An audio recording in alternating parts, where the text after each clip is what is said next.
సృష్టి test tube baby centre కేసులో దర్యాప్తు కొనసాగుతోంది. A1 నిందితురాలు నమ్రతను కస్టడీలోకి తీసుకొనున్నారు గోపాలపురం పోలీసులు. నిన్న సికింద్రాబాద్ కోర్టు 5 రోజుల కస్టడీకి అనుమతించింది. దీంతో చెంచల్గూడ జైలు నుండి నమ్రతకు కస్టడీలోకి తీసుకొని విచారించనున్నారు.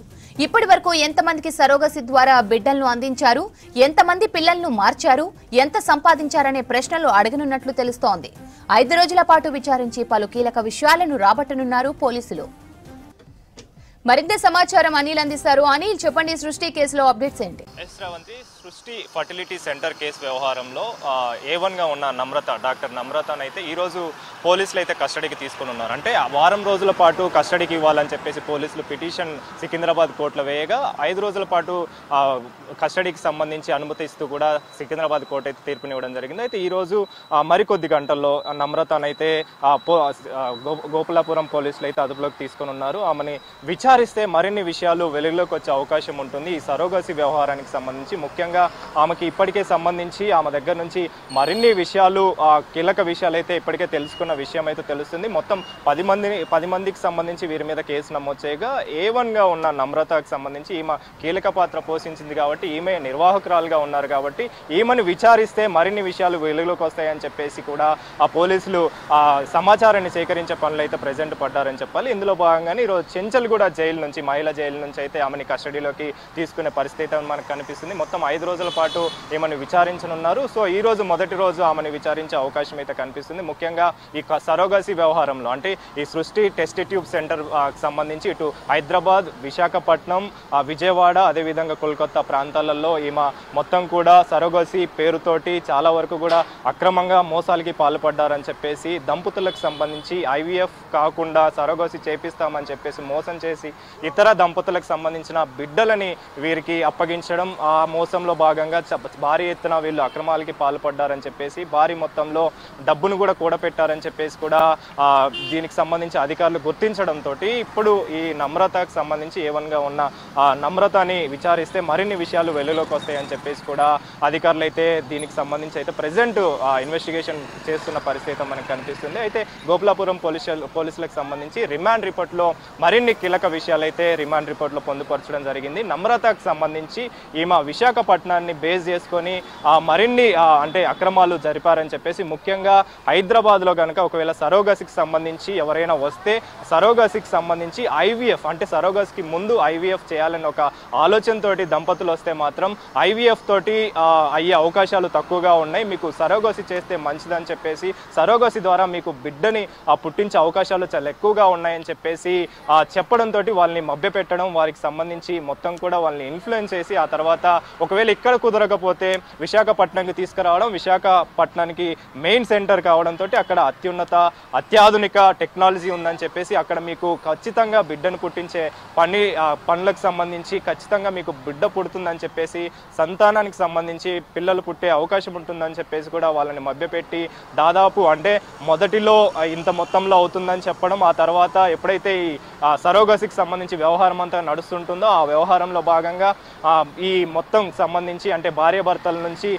భార్య నుంచి అండాలు స్వీకరించడం, అదేవిధంగా భర్త దగ్గర నుంచి స్పర్మ్ కలెక్ట్ చేసి వీర్య కణాలని కలెక్ట్ చేసి ఇతర సరోగసికి సంబంధించిన మహిళకి అవి పంపుతున్నామని చెప్పేసి, దానికి సంబంధించి కలెక్ట్ చేస్తున్నామని చెప్పేసి కూడా చెప్పడం, ఆ తర్వాత దీనికి సంబంధించి ఆ సరోగసి వ్యవహారం అంతా కూడా గోప్యంగా దాచిపెట్టడం, ఆ మహిళ వివరాలు కూడా తెలియకుండా చేయడం, ఆ తర్వాత ఎవరైతే ఈ గిరిజనులకు సంబంధించి లేదా అస్సాంకి సంబంధించిన మహిళలు ఉంటారో, నిరుపేద వ్యక్తులకు సంబంధించి మహిళలు ఉంటారో వాళ్ళ దగ్గర నుంచి వారిని టార్గెట్ చేసి వాళ్ళకి ఎంతో కొంత డబ్బులు ఇవ్వడం, ఆ డబ్బులు ఇచ్చిన తర్వాత వారికి బిడ్డ పుట్టిన తర్వాత ఆ బిడ్డని ఈ దంపతులకి అప్పడం, సరోగసి చేయించుకున్న వారి వ్యక్తులకు సంబంధించి దంపతులకైతే ఆ బిడ్డను అయితే అప్పగిస్తున్నారని చెప్పేసి ఈ అధికారులు అయితే గుర్తించారు. అదేవిధంగా నమ్రత కూడా ఈ విషయంలో ఒప్పుకున్నట్టుగా కూడా తెలుస్తుంది. ముఖ్యంగా దీనన్నిటికి సంబంధించి ఇటు A1 నమ్రతతో పాటు అదేవిధంగా A3 కళ్యాణి అచ్చాయమ్మ కూడా ఇందులో కీలక పాత్ర పోషించారు. పోషించారని చెప్పేసి అధికారులు అయితే గుర్తించారు. ముందుగా నమ్రతని విచారిస్తే ఆ తర్వాత కీలక విషయాలు బయటకు వచ్చే అవకాశం ఉంది కాబట్టి ఆ తర్వాత A3కి సంబంధించి కళ్యాణి అంటే మేనేజర్ గా వ్యవహరిస్తున్న ఈ కళ్యాణి ఇదంతా కూడా నడిపించిందని చెప్పేసి ముఖ్యంగా ఈమె నర్సింగ్ చేస్తూ నర్సుగా వ్యవహరించిన సమయంలో ఆ తర్వాత ఈమె అంచెలంచెలుగా వీటన్నిటికి సంబంధించి సరోగసి వ్యవహారంలో నమ్రతకి సహకరించడంతో నమ్రత ఆమెని నమ్మి ఆమెని మేనేజర్ గా కూడా చేసిన సిచ్యువేషన్ అయితే మనకు కనిపిస్తుంది.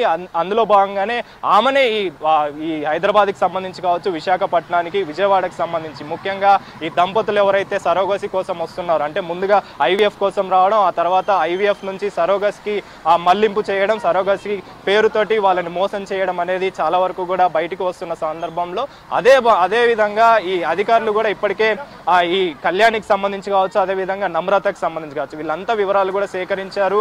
ఈ సరోగసికి సంబంధించి ఇప్పటికే బాధితులంతా కూడా చాలా వరకు ఇప్పటికే 60 మంది వరకు కూడా బాధితులు ఫిర్యాదులు చేశారని చెప్పేసి కూడా పోలీసులు చెప్తున్న పరిస్థితి మనకు కనిపిస్తుంది. అయితే ఈ 60 మందితో పాటు ఇంకా చాలా మంది కూడా ఇందులో ఈ బాధితులు ఉన్నారని చెప్పేసి కూడా అధికారులు అయితే అనుమానిస్తున్నారు. అదేవిధంగా దీనికి సంబంధించి బాధితులు కూడా ముందుకు రావాలని చెప్పేసి కూడా అధికారులు అయితే సూచిస్తున్న పరిస్థితి మనకు కనిపిస్తుంది. అయితే ఈ సరోగసి వ్యవహారంలో దాదాపు ఇటు విజయవాడ, విశాఖపట్నం, హైదరాబాద్ ప్రాంతంలో చాలా వరకు మోసాలకి పాల్పడ్డారు, అక్రమాలకి పాల్పడ్డట్టుగా ఆ నమ్రత నుంచి అయితే అధికారులు వివరాలు అయితే సేకరించారు. కాబట్టి ఈ వివరాల్లో భాగంగా ఈ సమాచారాన్ని సేకరించిన తరుణంలో ఈ రోజు కూడా 5 రోజుల పాటు కస్టడీకి తీసుకుంటే ఈ కస్టడీలో ఆమె దగ్గర నుంచి కీలకమైన విషయాలు వెలుగులోకి తీసుకోవచ్చు అని చెప్పేసి, కీలకమైన విషయాలు వెలుగులోకి వస్తాయని చెప్పేసి ముఖ్యంగా ఎప్పుడైతే ఈ దంపతులకు సంబంధించి రాజస్థాన్కి సంబంధించిన దంపతులు DNA టెస్టులు చేయించిన తర్వాత కేసు పెట్టడం జరిగిందో అప్పటి నుంచి కూడా ఈ కేసు వెలుగులోకి వచ్చింది. కాబట్టి ఈ కేసులో ఇంకెంతమంది ఇన్వాల్వ్ అయి ఉన్నారు, ముఖ్యంగా ఇలాంటి దంపతులు ఇంకెంతమంది ఉన్నారు, బాధితులు ఇంకెంతమంది ఉన్నారనే కోణంలో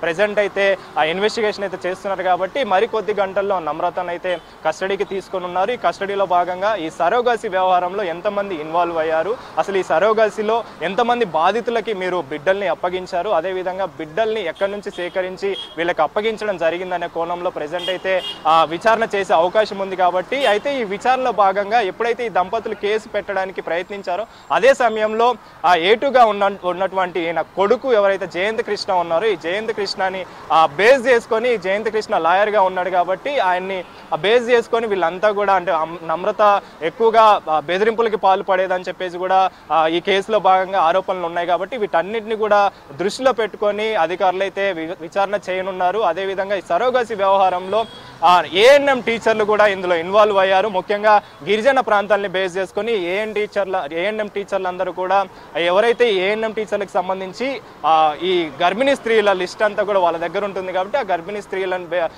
విషయంలో వీళ్ళంతా లిస్టు వాళ్ళకి ఇవ్వడం, ఇందులో భాగంగానే ఇటు నమ్రత వాళ్ళకి సహకరించడం, ఎవరైతే ఈ ANM టీచర్లు ఎక్కువగా ఈ గర్భిణీ స్త్రీలకు సంబంధించి సరోగసి వ్యవహారంలో బిడ్డల్ని తీసుకొస్తారో వాళ్ళందరికీ కూడా బహుమతుల పేర్లతోటి అదేవిధంగా ఎక్కువగా నగదు మొత్తంలో డబ్బులు ఇవ్వడం అనేది కూడా చేసేదని చెప్పేసి కూడా ఈ రిమాండ్ రిపోర్ట్ లో కూడా ఉంది. సో వీటన్ని కూడా బేస్ చేసుకొని నమ్రత వ్యవహారానికి సంబంధించి A1గా ఉన్న నమ్రతని అయితే ప్రెసెంట్ మరికొద్ది గంటల్లో అదుపులోకి అయితే తీసుకొని ఉన్నారు. అదుపులోకి తీసుకొని కస్టడీకి తీసుకొని ఆ తర్వాత ఆమెను విచారిస్తే మరిన్ని విషయాలు వెలుగులోకి వచ్చే అవకాశం ఉంది. కాబట్టి ప్రెసెంట్ అయితే చెంచల్గూడ జైల్లో ఆమె ప్రెసెంట్ ఉన్నారు. సో పోలీసులు 10 గంటల సమయంలో లేదా 11 గంటల సమయంలో ఆమెని అదుపులోకి తీసుకొని మరి గోపులాపురం PS కి తీసుకెళ్తారా, లేదా DCP ఆఫీస్కి తీసుకెళ్తారా, లేదా రీకన్స్ట్రక్షన్ చేసేందుకు టెస్ట్ ట్యూబ్ సెంటర్కి, సృష్టి టెస్ట్ ట్యూబ్ సెంటర్కి తీసుకెళ్తారా అనే విషయం అయితే తెలియాల్సి ఉంది. శ్రవంతి.